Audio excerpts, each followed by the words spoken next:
안녕하십니까, 박성호입니다. 중공과 인도네시아가 남진화해서 대치하고 있습니다. 말레이 반도 동쪽, 인도네시아 북쪽에 있는 나뚜나 섬 주변 해역을 두고 두 나라가 다투고 있습니다.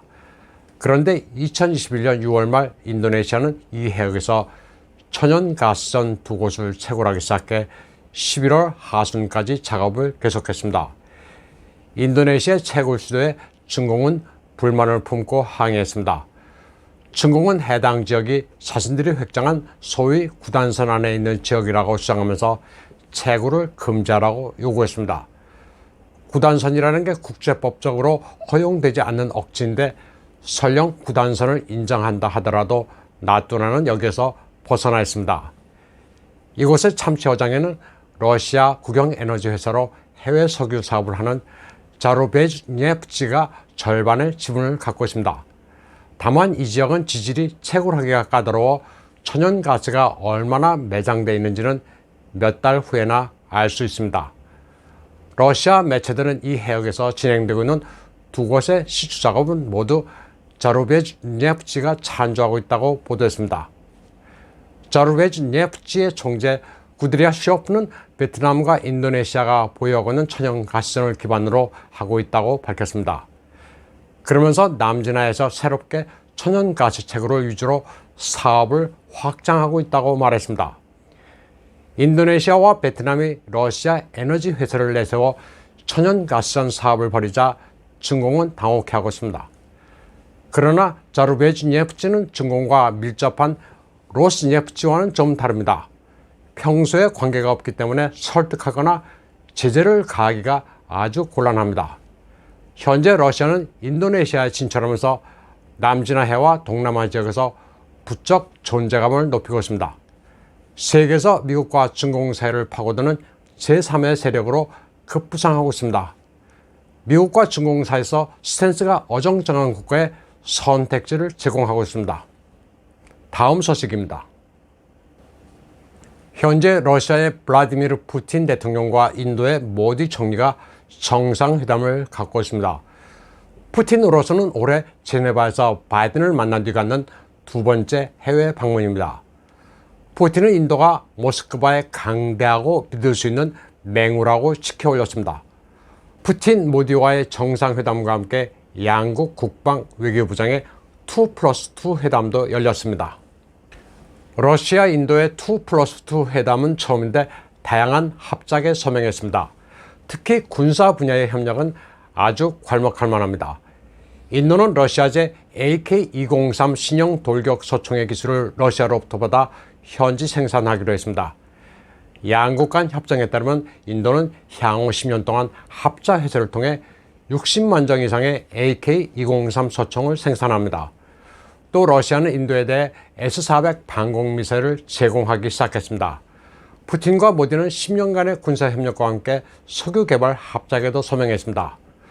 두 정상은 회담 후 연합성명을 발표하고 무기 공동 개발을 포함한 군사협력을 강화한다고 밝혔습니다.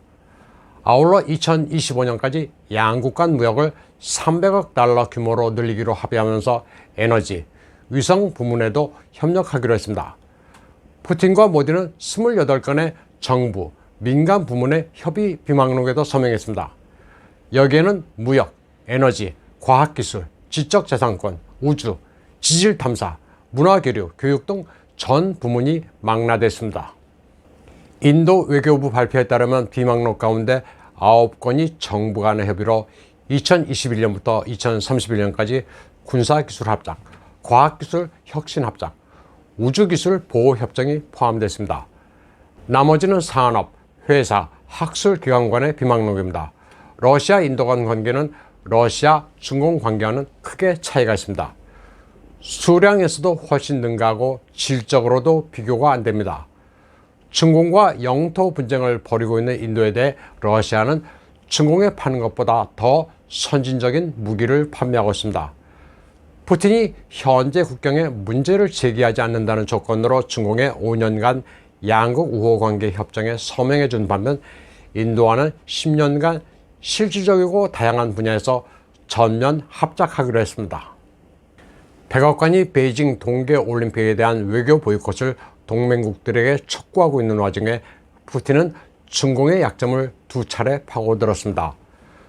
중공의 적인 인도에 대해 사실상 군사 동맹이나 다름없는 행보를 보여준 게 하나고, 또 하나는 앞서 말씀드린 것처럼 중공과 남진에서 분쟁을 벌이고 있는 인도네시아의 자원 채굴을 돕고 있는 것입니다. 다음 소식입니다. 기시다 후미오 일본 총리는 12월 6일 국회 시정연설에서 일본은 날로 높아지고 있는 지역 내 위협을 맞아 방위태세를 근본에서부터 강화하겠다고 말했습니다. 적 기지 공격 능력을 갖추는 것도 선택 중 하나라고 말했습니다.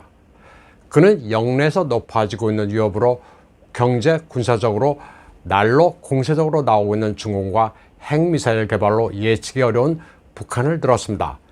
기시다 총리는 일본의 방위태세를 강화하기에 1년 내로 국가안전보장 전략과 방위계획 대강, 중기 방위력 정비계획 등 중요한 3대 문건을 수정하겠다고 밝혔습니다. 로이터는 이 같은 일본의 움직임이 전후 일본 평화헌법이 규정한 전수 방위의 범위를 넘어서는 것이라고 평가했습니다. 러시아는 12월 6일 쿠릴 열대 화산섬 마뚜아에 대함미사일 바스티온을 실전 배치하는 모습을 공개했습니다. 러시아 국방부는 이 미사일이 러시아 태평양 함대 해안 방어 전력으로 이 지역에는 처음 배치됐다고 밝혔습니다. 해상 목표물에 대해 350km의 사정거리를 가진 바스티온 미사일은 미국과 일본의 항모 전투단을 겨냥한 전력입니다. 러시아는 그들이 보유한 핵 잠수함의 활동 무대인 오호츠크호와 북빙양 항로의 출발점인 해역을 통제하려 하고 있습니다. 2017년 푸틴은 원동 지역에서의 군사력 증강은 사드 같은 미국의 미사일 방어망에 대항하기 위해 필요하다고 말한 바 있습니다. 한편 아베 신조 전 일본 총리는 11월 30일 러시아 증공의 연합 군사훈련을 언급했습니다. 10월에 양국 해군 함정들이 일본 지역 해역에서 무력 시위를 벌인 사실을 상기시켰습니다.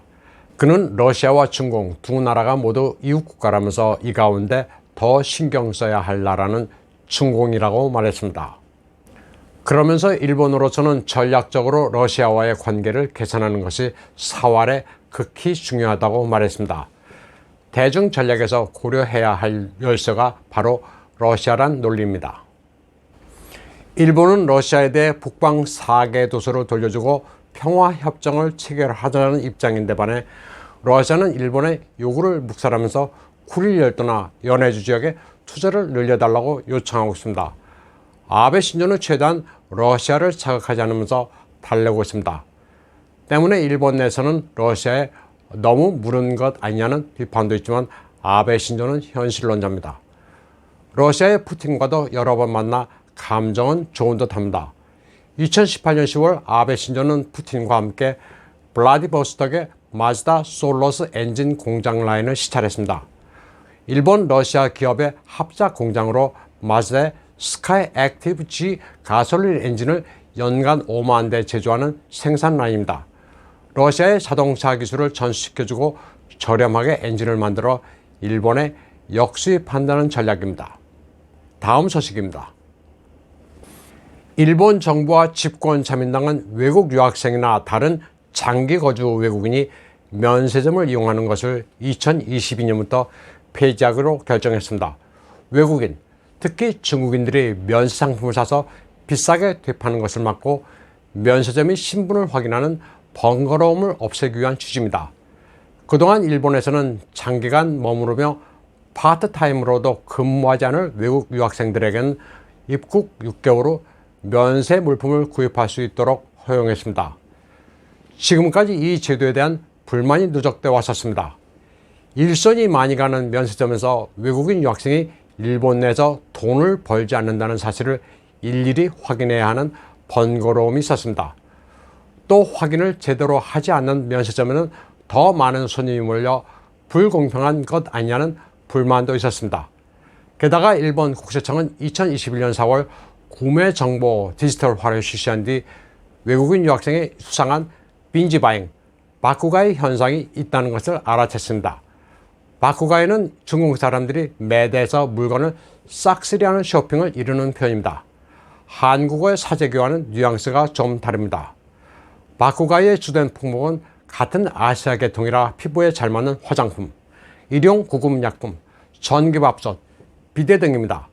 일본 국세청은 이들이 면세 물품을 다량으로 사재기한 뒤 시중에 내다 팔아 이익을 남긴다는 의심을 하기 시작했습니다.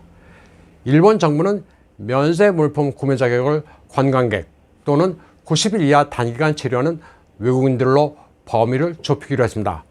이는 사실상 중국인들을 염두에 둔 건데 이제 많이 와도 반갑지 않은 손님이라는 일본 내 여론을 반영하고 있습니다. 오늘 방송은 여기까지 하겠습니다. 시청해주신 여러분 감사합니다.